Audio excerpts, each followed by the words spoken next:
Hello everybody, అందరికీ నమస్కారం. ఇప్పటి నుంచి మనం చేసే ఈ హెల్త్ సిరీస్ మీకు చాలా ఇన్ఫర్మేటివ్గా ఉంటాయి అండ్ చాలా హెల్ప్ఫుల్గా కూడా ఉంటాయి. If you follow each and every point of what we talk in the interview, because మీ అందరికీ ఉపయోగపడే సబ్జెక్ట్స్ గురించే మాట్లాడదాం. ఇన్ఫర్మేటివ్గా చాలా చాలా చాలా ఎడ్యుకేటివ్గా ఈ వీడియోస్ చేయాలి, అందరికీ ఉపయోగపడాలి అనే ఒక ఉద్దేశంతో స్టార్ట్ చేస్తున్నటువంటి ఈ సిరీస్లో నేను మీ అందరికీ ఇంట్రడ్యూస్ చేయబోతున్న డాక్టరు మరీ ముఖ్యంగా మా విజయవాడ వాళ్ళందరికీ చాలా అంటే చాలా చాలా చాలా బాగా తెలుసు. ఇన్ఫ్యాక్ట్ హీఈస్ నోన్ 2 తెలుగు రాష్ట్రాలలో దేశవ్యాప్తంగా తెలిసినప్పటికీ కూడా కొంచెం మా విజయవాడ ఆయన అని చెప్పి ఆ ప్రౌడ్ మూమెంట్ మాకుంటూ ఉంటుంది కదా, మాకు అనిపిస్తుంది కదా. So we will take the pride.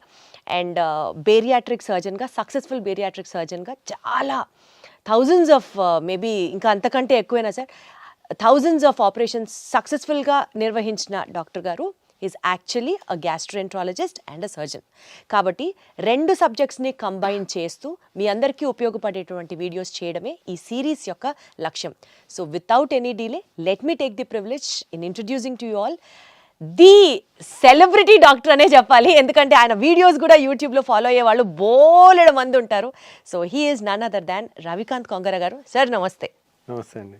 ఎలా ఉన్నారు సార్? అంతా ఫైన్. ఎప్పుడు అలానే ఉంటారు సార్? ఎలా అలా how do you maintain that? అట్లా ఏం లేదండి, దానికి మెయింటైన్ చేయడానికి డిసిప్లిన్. మనకి మార్నింగ్ 8 కల్లా నాది సర్జరీ స్టార్ట్ అయిపోతాయి, 10-11 కల్లా ఓపీ స్టార్ట్ అవుతుంది. ఇంకా డైలీ రొటీన్ అదే. ఈవినింగ్ 5:30-6 వరకు వర్క్ జరుగుతుంది. ఇంకా తర్వాత 1 గంట 2 గంటలు జిమ్ చేసి మళ్ళీ రొటీన్ అదే ఎవ్రీడే. బేసికల్గా సిల్వర్ స్క్రీన్ మీద నాగార్జున గారు మారరు, ఇక్కడ బయట మీరు మారరు, ఎప్పుడు అలానే ఉంటారు, ఎప్పుడు చూసినా అలాగే ఉంటారు. మనం అందరికీ ట్రీట్ చేసే పేషెంట్సే ఒబీస్ పేషెంట్స్. వాళ్ళకి మనం ఇలా చేయండి అలా చేయండి అని చెప్పేటప్పుడు ముందు మనం హెల్తీగా లేమనుకోండి, we are not fit to preach them ఇలా చేయండి అలా చేయండి అని. ఫస్ట్ ఆఫ్ ఆల్ మన డిసిప్లిన్ మనం చూసుకుంటే వాళ్ళకి ఏదన్నా సలహా ఇవ్వచ్చు. Got it sir. సార్ యాక్చువల్గా ఎప్పుడూ నుంచో మిమ్మల్ని అడగాలనుకుంటున్నాను, బేరియాట్రిక్ సర్జన్గా మీరు చాలా సక్సెస్ఫుల్గా చాలా బాగా ప్రమోట్ చేశారు and people all know you that way. కాకపోతే యువర్ యాక్చువల్ క్వాలిఫికేషన్ బీయింగ్ మీరు ఒక గ్యాస్ట్రోఎంట్రాలజిస్ట్ అండ్ సర్జన్. ఎప్పుడైతే మీరు యూట్యూబ్లో వీడియోస్ వీటి గురించి కూడా మాట్లాడడం స్టార్ట్ చేశారో అప్పుడు మా అందరికీ అర్థమైంది, ఓహో యూ ఆల్సో ట్రీట్ దిస్ అన్నది. ఎలా అట్లాగా from gastroenterology to bariatrics, how did it all happen? యాక్చువల్గా అండి, ఎంబీబీఎస్ తర్వాత 3 years సర్జరీ అండి, అది పోస్ట్ గ్రాడ్యుయేషన్. దాని తర్వాత super speciality 3 years gastroenterology, surgical gastro అనమాట. అది నిమ్స్లో చేయటం జరిగింది. నేను ఎంబీబీఎస్ తర్వాత ఎంబీబీఎస్ వరంగల్ కాకతీయ మెడికల్ కాలేజ్లో చేశాను. తర్వాత ఎంఎస్ జనరల్ సర్జరీ వచ్చేసి సర్జరీ మెయిన్స్ అన్ని రకాల సర్జరీస్కి ట్రైనింగ్ ఉంటుంది, అది ఉస్మానియా మెడికల్ కాలేజ్ హైదరాబాద్లో చేశాను. తర్వాత నిమ్స్లో గ్యాస్ట్రో చేశాను. సో నేను ప్రాక్టీస్ స్టార్ట్ చేసినప్పుడు నిమ్స్లో 2011లో నాది అయిపోయిన వెంటనే నెక్స్ట్ మంత్ ఇక్కడికి వచ్చి స్టార్ట్ చేశాను. ఎందుకంటే మా రిలేషన్, మా బ్రదర్ సిస్టర్ ఇటువైపు సెటిల్ అయినారు కదా, వాళ్ళు అందరం కలిసి ఉండొచ్చని ఇక్కడికి వచ్చాను. ఇక్కడికి వచ్చిన తర్వాత ఆల్రెడీ ఒక 10 మంది పైన గ్యాస్ట్రోఎంట్రాలజిస్టులు ఉన్నారు, సర్జన్స్ ఉన్నారు. సో ఒకప్పుడు ఇప్పుడు నేను కొత్తగా వస్తే నా దగ్గరికి ఎవరినైనా పేషెంట్ నమ్మి ఎలా పంపిస్తారు? ఇప్పుడే పాస్ అవుట్ అయ్యి వచ్చాం, వీడు ఎలా చేస్తాడో ఏం చేస్తాడో ఎప్పటి నుంచో ఉన్న డాక్టర్స్ ఉంటారు కదా. ఇప్పుడు ఒక గాల్ బ్లాడర్ ఆపరేషన్, పసర సంచిలో రాళ్ళకు ఆపరేషన్ చేయాలన్నా, అపెండిక్స్ ఆపరేషన్ చేయాలన్నా, పొట్టకు సంబంధించిన ఎండోస్కోపీ చేయాలన్నా, ఏదైనా కొత్తగా మనం వచ్చినప్పుడు మనం ఎవరికి తెలియదు. యాక్చువల్గా నేను చదువుకుందేమో వరంగల్ అండ్ హైదరాబాద్.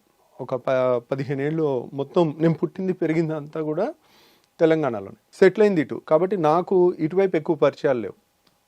మా ఫ్రెండ్స్ ఇప్పుడు హైదరాబాద్లో ఏ హాస్పిటల్కి వెళ్ళినా నా జూనియర్స్ కానీ సీనియర్స్ కానీ ఉంటారు. ఏ హాస్పిటల్కి వెళ్ళినా హలో హాయ్ అని పలకరించే ఫ్రెండ్స్ ఉంటారు. ఇక్కడ ఎవరు లేరు.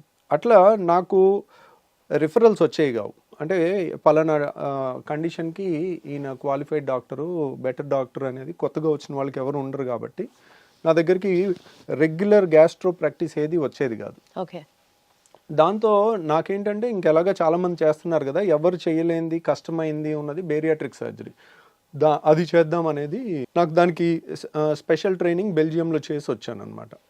సో అందుకని నేను బేరియాట్రిక్ సర్జరీ ఆ కాలంలో ఎవ్వరు చేయట్లేదు.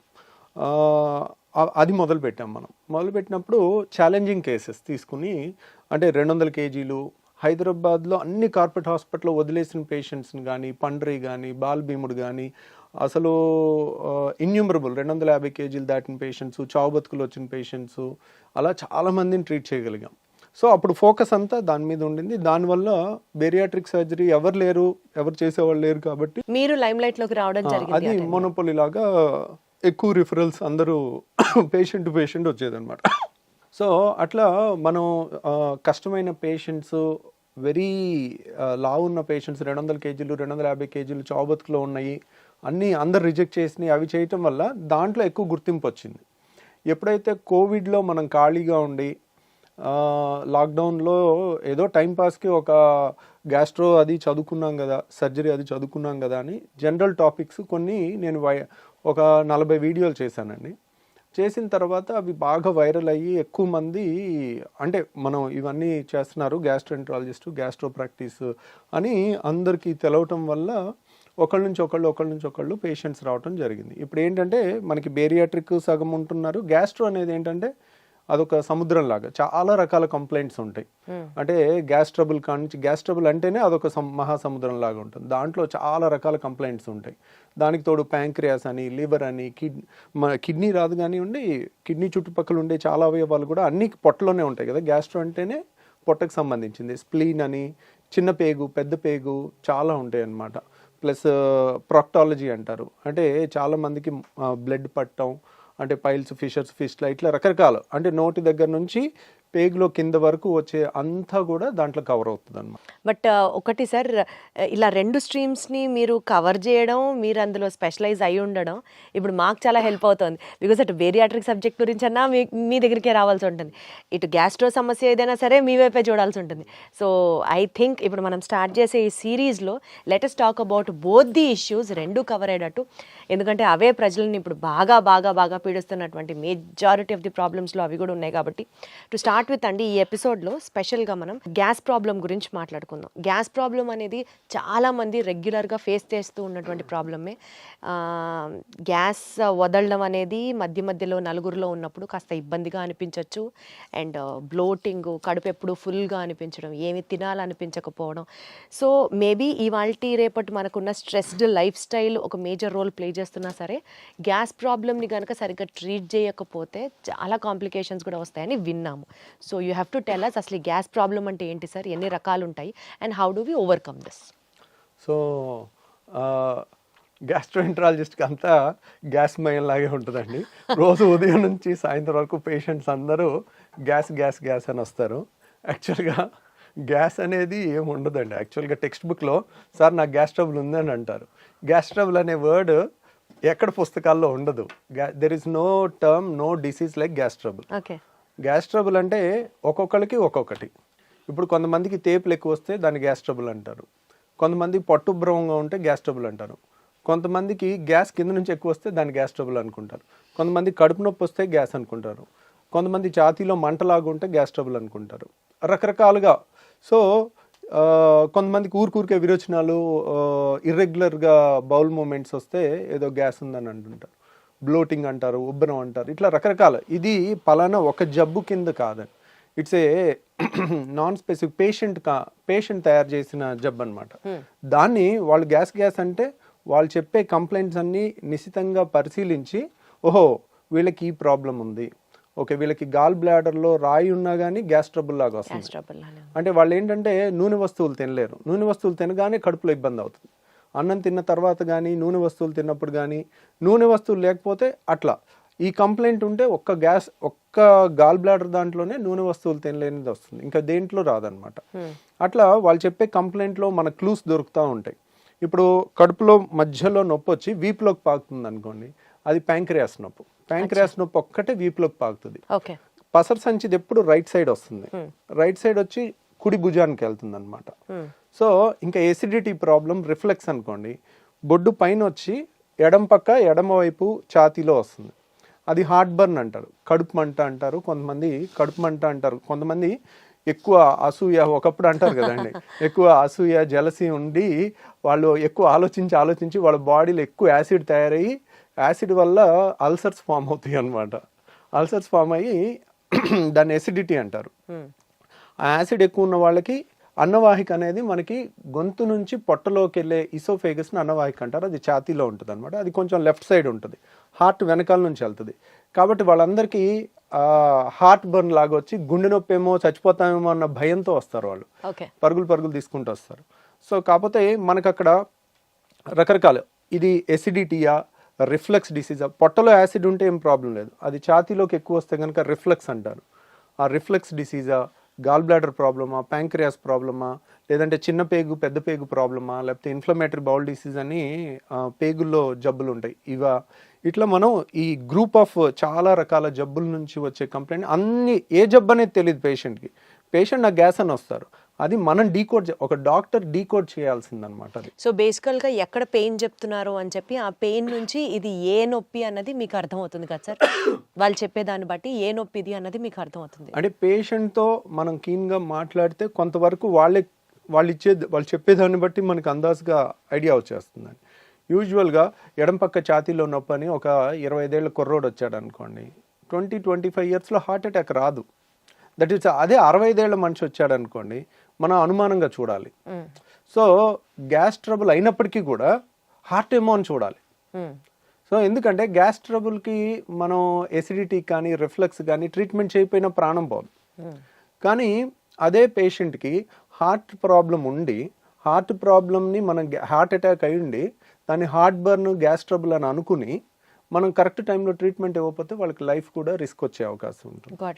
సో అక్కడ సిచ్యువేషన్ బట్టి ఓవరాల్గా ఇప్పుడు ఇంట్లో లేడీస్ అన్నం ఉడికిందా లేదా ఒక మెతుకుతో ఎట్లా చేస్తారో, పేషెంట్ వచ్చి వాళ్ళు చెప్తుండే కొద్దీ మనకు అర్థమైపోతా ఉంటుంది, ఓహో వీళ్ళది ఇది, సో ఇది అయ్యి ఉండొచ్చు.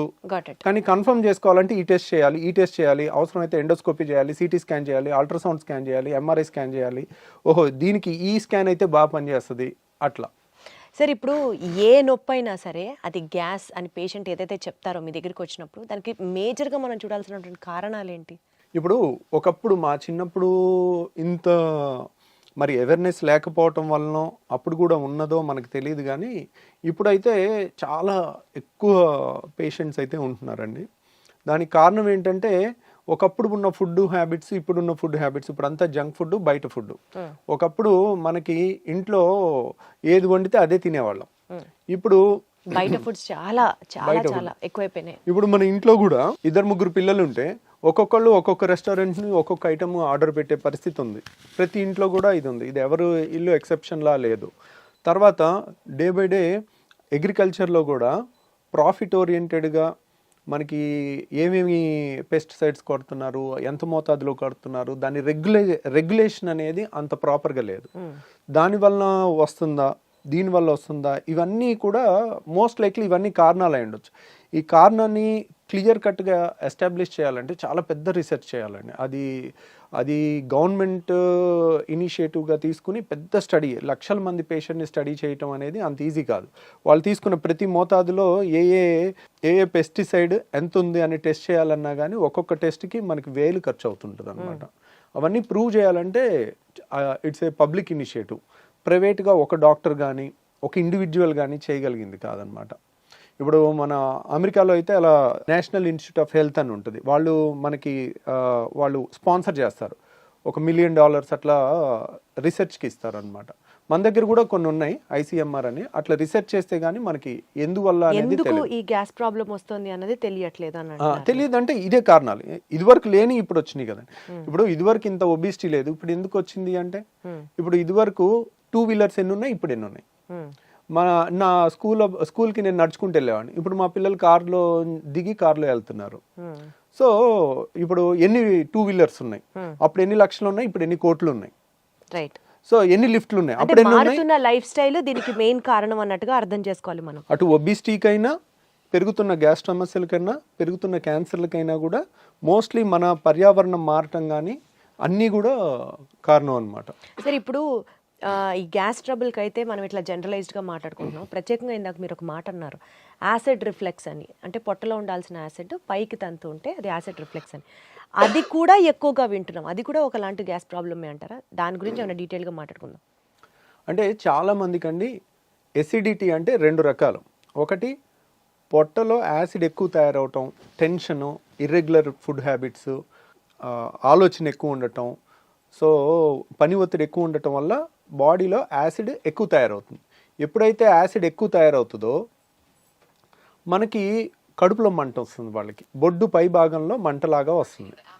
సో ఆ మంట అనేది ఎప్పుడైతే పొట్టలో పై భాగంలో మంట వస్తుందో అది ఒక రకమైన ఎసిడిటీ. దానికి సింపుల్గా యాసిడ్ తగ్గించే యాంటాసిడ్ మందులు కానీ, కొత్తగా వచ్చిన పీపీఐస్ కానీ, అంటే ప్యాంటోప్రజోల్, రాబిప్రజోల్, ఒమిప్రజోల్, ఇసోమిప్రజోల్ అంటే రకరకాల ఏది వేసినా కానీ చాలా రిలీఫ్ వచ్చేస్తుంది. తర్వాత రెండోది ఏంటంటే మనకి డైలీ మన నోట్లో ఉమ్ము ఉంటుంది, దాని pH 7.4 ఉంటుంది. మన స్టమక్లో హైడ్రోక్లోరిక్ యాసిడ్ ఉంటుంది, అది కాన్సన్ట్రేటెడ్గానే ఉంటుంది. అంటే దాని pH వచ్చేసి 2 ఉంటుంది, లెస్ దాన్ 2, 1.5 to 2, అంటే వెరీ ఎసిడిక్ ఎన్వైర్న్మెంట్. ఎందుకు మన ఫుడ్ను అంతా డైజెస్ట్ చేయడానికి కానీ, అది ఆ యాసిడ్ ఎన్వైర్న్మెంట్ వచ్చిన క్రిముల్ని, అనవసరమైన క్రిముల్ని చంపడానికి కానీ అదొక ప్రొటెక్టివ్ మెకానిజం, డైజెషన్కి కానీ హెల్ప్ అవుతుంది అనమాట. సో ఈ యాసిడ్ అనేది పొట్టలో ఉండటం సహజ గుణం. కాబట్టి పొట్టలో ఎంత యాసిడ్ ఉన్నా మనకి ఇబ్బంది అయ్యదు. ఎందుకంటే పొట్ట గోడలో స్టమక్ వాల్లో యాసిడ్ని తట్టుకునే శక్తి ఉన్న వాళ్ళని ఆల్రెడీ మన బాడీ తయారు చేసుకుంది. ఇప్పుడు చూడండి, మన కాళ్ళు, అరికాళ్ళు అనేది మందంగా ఉంటాయి. అరికాళ్ళ మీద నడిచినా మనకి అవి మందంగా ఉండటం వల్ల అది అడాప్ట్ అయి ఉంటుంది అనమాట, మనకి ఏ ఇబ్బంది ఉండదు. అంతే బరువు మన చేతి మీద, కాలు మీద, వేరే చర్మం మీద పెడితే ఆ చర్మం ఊడిపోద్ది. ఎందుకు? ఇట్ ఈస్ నాట్, దానికి తయారవ్వలేదు, నడవటానికి అరికాలు తయారైంది. అలాగే యాసిడ్ని తట్టుకోవటానికి మన స్టమక్ వాల్ తయారైంది అనమాట. జీర్ణాశయం యొక్క ఎక్కడైతే యాసిడ్ ఉంటుందో ఆ లోపల పొర యాసిడ్ని తట్టుకునే విధంగా తయారైంది. కానీ మన అన్నవాహిక, ఇసోఫేగస్, ఇక్కడ నుంచి ఇక్కడి వరకు ఉన్న ఇసోఫేగస్ మాత్రం అది యాసిడ్కి తట్టుకునేటట్టు తయారవ్వలేదు. కాబట్టి పొట్టలో యాసిడ్ ఉంటే కొంచెం కడుపు మంట వస్తుంది, చాలా ఈజీగా ట్రీట్ చేయొచ్చు మనం.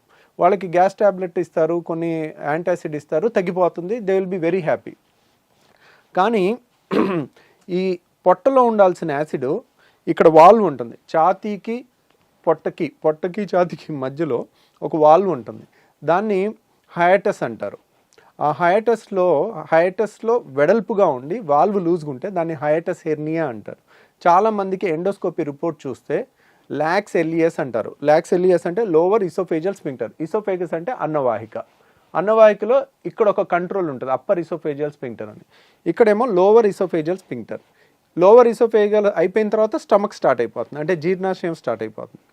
సో ఇక్కడ వాళ్ళు లూజ్గా ఉంటే కనుక దాన్ని లాక్స్ ఎలియస్ అంటారు, లోవర్ ఇసోఫేజియల్ స్పింక్టర్. లేదంటే అక్కడ లూజ్గా ఉండటం వల్ల హైటస్ హెర్నియా అంటారు. గ్రేడ్ 1, గ్రేడ్ 2, గ్రేడ్ 3, గ్రేడ్ 4 ఉంటుంది. గ్రేడ్ 4 అంటే ఇంత వెడల్పుగా ఉంటుంది అక్కడ.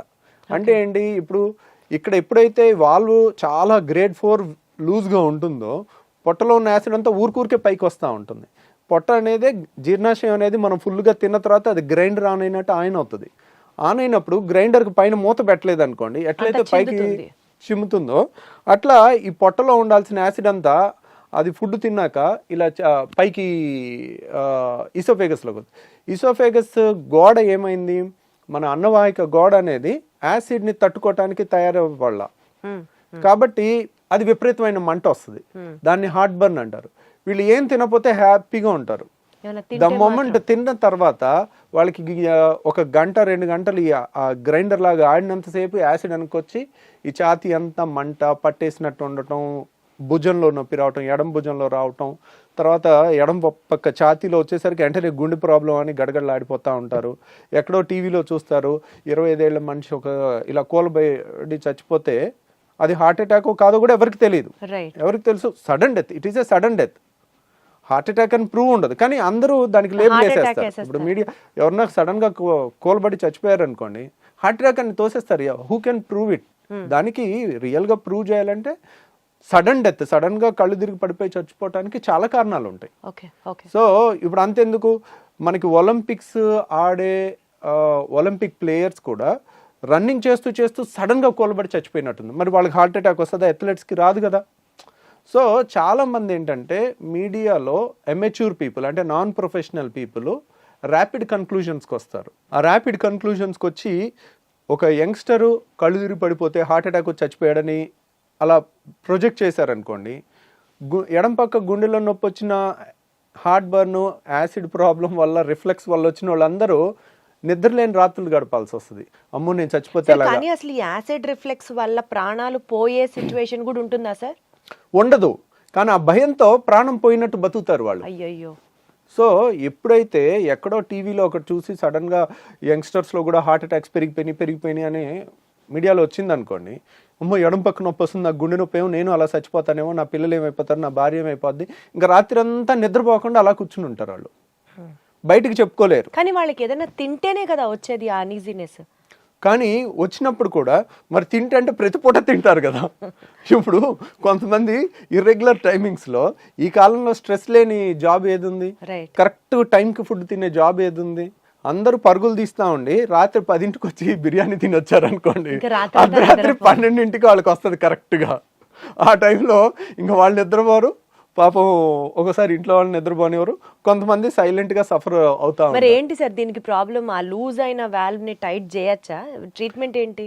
ఇంకా వాళ్ళు ఏం తినకుండా ఉంటారు అంటే గ్యాస్ ట్రబుల్లో చాలా మంది ఇలాంటి పేషెంట్స్ ఏంటంటే వీళ్ళకి మందులు ఇచ్చి ఫస్ట్ తగ్గించవచ్చండి. అంటే కంప్లీట్గా తగ్గించకపోయినా కంప్లీట్గా ఒక వాల్వ్ అనేది స్ట్రక్చరల్ డిఫెక్ట్ ఉంటే it has to be rectified. Okay. Acid ఎక్కువ ఉందనుకోండి, యాసిడ్ని తగ్గించవచ్చు. ఇక్కడ యాసిడ్ ఎక్కువ ఉండటం ప్రాబ్లం కాదు, నార్మల్ ఉండాల్సిన యాసిడే ఉంది, కానీ పొట్టలో ఉండాల్సిన ఛాతీలోకి వస్తుంది. రైట్. సో అక్కడ లూజ్గా ఉన్న వాల్వ్ని ఏదో విధంగా టైట్ చేసుకోవాలి. ఆ టైట్ చేసుకునే ముందు మనకి కొన్ని జాగ్రత్తలతో తగ్గించవచ్చు. ఆ జాగ్రత్తలు ఏంటంటే రిఫ్లెక్స్ కేర్ అంటారు దాన్ని. దాంట్లో ఏంటంటే ఒకేసారి కడుపు నిండా తినటం అనేది పెట్టుకోకూడదు. కడుపు నిండా తింటే ఏంటంటే ఈ ఛాతీలోకి ఎక్కువ వెనక్కి రావటం అనేది ఎక్కువ ఉంటుంది. ఇప్పుడు 4 ఇడ్లీలు 5 ఇడ్లీలు పడుతున్నాయి అనుకోండి, వాళ్ళు 2 మించి తినకూడదు. ఒకసారి కరెక్ట్గా గంటన్నర ఆగి మళ్ళీ 2 తీసుకోవాలి, మళ్ళీ గంటన్నర 2 గంటలు ఆగి మళ్ళీ 2 తీసుకోవాలి. ఇంకా దానికి నామోషి పడకూడదు, బాక్స్లో పెట్టేసుకోవాలి. ఎక్కడైనా ఒక 5 నిమిషాలు బ్రేక్ తీసుకోవాలి, పనిలో అయినా టక్ తినేసి అట్లా తెలివిగా చేసుకుంటే కనుక ఒకేసారి ఎక్కువ ఫుడ్ లేకపోతే ఎక్కువ వెనక్కి రాదు, ఎక్కువ యాసిడ్ తయారవదు, ఎక్కువ వెనక్కి రాదు, కూడా అంత అనీజీనెస్ ఉండదు అప్పుడు, పాపం ఉండదు. అది ఒకటి. తర్వాత చాలా మంది చేసేది ఏంటంటే చక్కగా 4 ఇడ్లీలో 5 ఇడ్లీలో లేదంటే 3-4 దోశలో తినేసి గ్లాసు నీళ్లు 2 గ్లాసు నీళ్లు తాగుతారు. తాగితే ఇంకా ఎక్కువ వెనక్కి వచ్చేస్తుంది. సో వీళ్ళు ఎప్పుడు కూడా నీళ్లు తిన్న తర్వాత తాగకూడదు. మనకి నీళ్లు తాగాలి, ఒక 4 గ్లాసులైనా ముందు తాగేసేయండి. నీళ్ళు ఎప్పటికప్పుడు దిగిపోతాయి, నీళ్ళ వల్ల యాసిడ్ ఎక్కువ తయారవదు, వెనక్కి వచ్చినా అంత ఇబ్బంది ఉండదు, అంత ఎక్కువ కూడా రాదు, ఎప్పటికప్పుడు తొందరగా వెళ్ళిపోద్ది నీళ్ళు అనేది. సో నీళ్ళంతా తాగేసిన తర్వాత ఒక 10 నిమిషాల తర్వాత అప్పుడు ఫుడ్ తిన్నారనుకోండి, ఫుడ్ తిన్నాక నీళ్ళు తాగలేదనుకోండి, వెనక్కి వచ్చేది తక్కువ ఉంటుంది, స్టమక్ మొత్తం నిండిపోదు. అంటే ఫుడ్తో సగం నిండిపోయి సగంతో నీళ్ళతో ఉంటే ఆ గ్రైండర్ ఆన్ అవగానే సప్పని పైకి కొట్టేస్తుంది. సో ఇలా రిఫ్లెక్స్ కేర్ అని ప్లస్ యాసిడ్ తగ్గించే టాబ్లెట్స్ కొన్ని వేసుకుంటే కూడా చాలా రిలీఫ్ వస్తుంది వాళ్ళకి. సో ఇలా మందులతో 90% క్యూర్ చేయొచ్చు. వండర్ఫుల్. కానీ ఒక 10% మాత్రం ఇంకా తిరుగుతూనే ఉంటారు. ఒక డాక్టర్ దగ్గరికి వెళ్తారు, మందులు ఇస్తారు, తగ్గదు. ఇంకో డాక్టర్ దగ్గరికి వెళ్తారు, మందులు ఇస్తారు, తగ్గదు. అక్కడ స్ట్రక్చరల్ ప్రాబ్లమ్ని అలా 10% వాళ్ళకి మనం లేటెస్ట్గా ఒక టెస్ట్ వచ్చిందండి, దాన్ని 24 అవర్ pH స్టడీ అంటారు. అంటే 24 గంటలు మనం హాస్పిటల్లో ఉంచి ఒక మెషిన్కి బెల్ట్ దగ్గర పెట్టేస్తాం. బెల్ట్ దగ్గర పెట్టేసి సన్న దారం లాంటిది ముక్కులోంచి స్టమక్ వరకు పంపిస్తే దాని మీద pH సెన్సార్స్ ఉంటాయి. అంటే ఇక్కడ ఎంత pH ఉంది, పొట్టలో ఎంత pH ఉంది అనేది 24 అవర్స్ మనం టెస్ట్ చేయాలి. టెస్ట్ చేస్తే యాసిడ్ ఇక్కడ కూడా ఎక్కువ ఉందని వచ్చినప్పుడు pH ఇక్కడ 2 ఉంటుంది, ఇక్కడ 7 ఉండాలి. ఇక్కడ కూడా 2 ఉందనుకోండి, that indicates reflex disease, acid reflex disease. దాన్ని కన్ఫర్మ్ చేసుకున్న తర్వాత అది ఆ టెస్ట్ పాజిటివ్ వస్తే మాత్రం సర్జరీ చేసుకోవాలి. ఆ టెస్ట్ కొంచెం కాస్ట్ ఎక్కువ ఉంటుంది, 24 గంటలు హాస్పిటల్లో ఉండి చేసుకోవాలి. సో బట్ దాంట్లో కనుక మనకి పాజిటివ్ వచ్చిందంటే కనుక అప్పుడు we can consider reflex surgery. Anti reflex surgery అనేది మనం ఈ వాల్వ్ని టైటన్ చేసుకుంటే వెనక్కి రాకుండా ఉంటుందన్నమాట. ఓకే. సో ఆ సర్జరీ మన దగ్గర ఇక్కడ చేస్తున్నారా సార్? మనం కూడా పర్ఫామ్ చేస్తాం. ఈ యాంటీ రిఫ్లెక్స్ సర్జరీని నిస్సెన్స్ ఫండ్ అప్లికేషన్ అంటారు. దాని పేరు నిస్సెన్స్ అనే సైంటిస్ట్ పేరు పెట్టారనమాట. ఆ ఫండ్ అప్లికేషన్ అంటారు. దానికి ఆల్మోస్ట్ కోత ఉండదు, కుట్టు ఉండదు, చిన్న హోల్ ద్వారా చేస్తాము. ఒక 20 minutes to 30 minutesలో అయిపోతుంది. ఈరోజు మార్నింగ్ చేస్తే నెక్స్ట్ డే ఈవినింగ్ 95% డిశ్చార్జ్ అయిపోతారు. ఇంకొక 5% నెక్స్ట్ డే డిశ్చార్జ్ అవుతారు. సో ఇది ఎఫెక్టివ్నెస్ ఎంత ఉంటుంది అంటే కనుక ఆల్మోస్ట్ 75% నుంచి 85% వరకు ఉంటుంది. ఒక 25%కి సగం రిలీఫే ఉంటుంది. ఎందుకు దాంట్లో 100% గ్యారంటీ చెప్పలేకపోతున్నాం. ఇప్పుడు రాళ్ల సమస్య ఉంది, గాల్ బ్లాడర్ తీసేసాం, 100% క్యూర్, మళ్ళీ జన్మలో వాళ్ళు మన దగ్గరికి రావాల్సిన పని ఉండదు. అది 100% అనే 99% 100% గ్యారంటీగా చెప్పేయచ్చు. అదే రిఫ్లెక్స్ దాంట్లో 70 to 85% అనేది చాలా హై రిజల్ట్ అనమాట. సో ఎందుకనంటే ఇప్పుడు ఏదన్నా తీసేయటం తేలిక. గాల్ బ్లాడర్ తీసేసాం అయిపోయింది, గర్భసంచి తీసేసాం అయిపోయింది, చెయ్యి నరికేసాం నిమిషం పని. సో తీసేయటం తేలిక. మొండి చేయిని ఇలా తయారు చేయలేం. మనిషి ఇంకో 1000 జన్మలు ఎత్తినా కానీ, సైన్స్ ఎంత డెవలప్ అయినా కానీ మొండి చేయిని ఈ మూమెంట్ రాదు.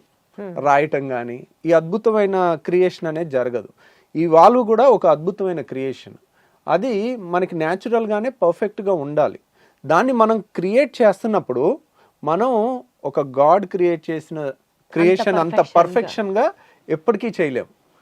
80% క్రియేషన్ అనేది ఇంకా వరల్డ్స్ బెస్ట్ రిజల్ట్ అనమాట. ఆ మాత్రం రిజల్ట్ ఇవ్వటమే చాలా కష్టం. అందుకనే అంత రిజల్ట్ కూడా ఇవ్వలేక ఎవ్వరు ఈ సర్జరీస్ అసలు చెప్పరు. మీరు 10 మంది నా దగ్గరికి సర్జరీ కోసం వస్తారు, వాళ్ళు ఆల్రెడీ 10 మంది గ్యాస్ట్రోఎంట్రాలజిస్ట్ని చూసుంటారు. ఇంకెక్కడ దొరక్క బాధపడి పడి పడి తిరిగి చివరికి ఇక్కడన్నా ఏదన్నా దొరుకుద్దేమో అని వచ్చే వాళ్ళు ఉంటారు. అట్లా వచ్చి తగ్గిన వాళ్ళు చాలామంది ఉన్నారనమాట. మనం ఆల్మోస్ట్ ఇండియాలోనే హైయెస్ట్ సర్జరీస్ చేస్తాం. ఇదేంటంటే టెక్నికల్లీ ఛాలెంజింగ్ అనమాట. మనం కొంచెం ఈ టైట్ ఎక్కువ చేసామనుకోండి వాళ్ళకి ముద్ద దిగదు, పట్టేసుకున్నట్టు ఉంటుంది. మళ్ళీ తక్కువ చేసామనుకోండి వెనక్కి వస్తుంది. అది చాలా కరెక్ట్గా ముందు నుయ్యి వెనక్కి గొయ్యిలాగా ఉంటుంది అనమాట ఈ సర్జరీలో. సో అందువల్ల ఈ నిసన్స్ ఫండ్ అప్లికేషన్ అనేది అంత తొందరగా నేను కూడా చెప్పను. ప్లస్ చాలామందికి ఒక టెస్ట్ చేసుకోమని చెప్తాను, మీకు రిఫ్లెక్స్ ఉందా లేదా అని మీరు తెలుసుకోవటానికి. ఇప్పుడు సపోజ్ సార్ ఊరికే వెనక్కి వస్తుంది సార్, తిన్న తర్వాత ఇబ్బంది అవుతుంది సార్, ఛాతీ మండుతుంది, గొంతులోకి వస్తుంది, తేపులు వస్తుంది, మెతుకులు వస్తున్నాయి. ఊరికే కొంతమందికి ఏంటంటే రాత్రి 10ంటికి తిని పడుకుంటారు, పడుకున్న తర్వాత వెంటనే నిద్రపోతారు, పేగులు కదులుతూ ఉంటాయి, కదులుతున్నప్పుడు ఈ వాల్వ్ లూజ్గా ఉంటుంది. అది ఒక్కసారి ఇలా గ్రైండర్ లాగా మధ్యలో ఒక్కసారి ఆన్ అయినప్పుడు టక్కున బుడుకుమని గొంతులోకి వచ్చేస్తాయి, వాటర్ వచ్చేస్తాయి. వాళ్ళు నిద్రపోయి ఉంటారు.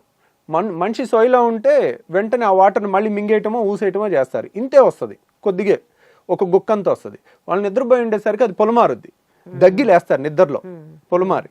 సో ఇది ఒక లక్షణం అనమాట రిఫ్లెక్స్కి. ఇంకొకటి ఏంటంటే కడుపు నిండా తినేసి ఏ మనిషి అయినా సపోజ్ ఒక 20 ఏళ్ళ కుర్రోడో 30 ఏళ్ళ పర్సన్ మన దగ్గరికి ఈ కంప్లైంట్స్తో వచ్చినప్పుడు కడుపు నిండా 4-5 ఇడ్లీలు అందరూ మీ ఫ్రెండ్స్ అంతా ఎలా తింటారో అలా నువ్వు తిని ముందు కొంగు, ముందు కొంగి కాళ్ళతో చేతులతో కాళ్ళు పట్టుకోవటానికి ట్రై చేయి. అప్పుడు ఏమవుతుంది, నువ్వు ఎప్పుడైతే ముందు కొంగుతావో ఈ ప్రెషర్ పెరుగుతుంది. మనం ఇలా ముందు కొంగగానే పొట్టని స్క్వీజ్ చేస్తాం, పొట్టలో ప్రెషర్ పెరుగుతుంది. ఈ వాల్వ్ లూజ్ ఉందనుకోండి వాళ్ళు ఆపలేరు, టక్కున గొంతులోకి వచ్చేస్తుంది. సో ఈ టెస్ట్ అనేది ఎక్కడ పుస్తకాల్లో లేదండి, ఇది ప్రాక్టికల్ అండ్ కామన్ సెన్స్. ఈ టెస్ట్ అనేది మోస్ట్ వాల్యుబుల్ థింగ్. ఎందుకంటే 10 మంది చేస్తుంది మీ ఫ్రెండ్స్, మీరు చేయలేకపోయారంటే దాని అర్థం ఏంటి, ఇక్కడ రిఫ్లెక్స్ ఉంది, వాల్వ్ తేడా ఉంది, దాన్ని సరి చేసుకోవాలి. సో బేసికల్గా లైఫ్ స్టైల్తో మీరు చెప్పినటువంటి తక్కువ మోతాదులో తినడం, గ్యాప్లు ఇచ్చుకుంటూ తినడం, ఇలా చేసుకుంటూ టాబ్లెట్స్ కొన్ని మీరు సజెస్ట్ చేసిన వాడడం ఒక పద్ధతి. అండ్ ఇంకా కాంట్ బట్ అనుకున్నప్పుడు there is also surgery option which is only 80 to 85% accurate. దీన్ని మనం ఇంకా కంప్లీట్గా ప్రివెంట్ చేయడం అన్నది ఇంకా మన చేతిలో లేదు కదా సార్, బికాజ్ అది స్ట్రక్చరల్గా వచ్చినటువంటి చేంజ్ కాబట్టి. సో దాన్ని మనం ప్రివెంట్ చేయలేము.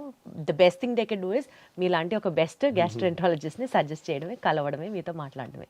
సో విన్నారు కదండి, గ్యాస్ ప్రాబ్లం అనేది మనం లైట్గా తీసుకోవడానికి ఏమాత్రం లేదు. ఈ రిఫ్లెక్స్ అనేది కనుక ఇందాక సార్ చెప్పినట్లుగా ఒక 2-3 టెస్టులు మనకది మనమే చేసుకోవచ్చు, హాస్పిటల్లో అడ్మిట్ అయ్యి చేసుకోవాల్సింది కాదు. ఇలాంటివి గమనించుకుంటూ ఎప్పటికప్పుడు మనకు ఆ రిఫ్లెక్స్ సమస్య ఉందా, మేబీ దీనివల్ల ఇంత ఇబ్బంది పడుతున్నామా అన్న ఒక మినిమం అండర్స్టాండింగ్తో డాక్టర్ని కలవడం చాలా చాలా చాలా అవసరం. Thank you so much sir. Thank you అండి.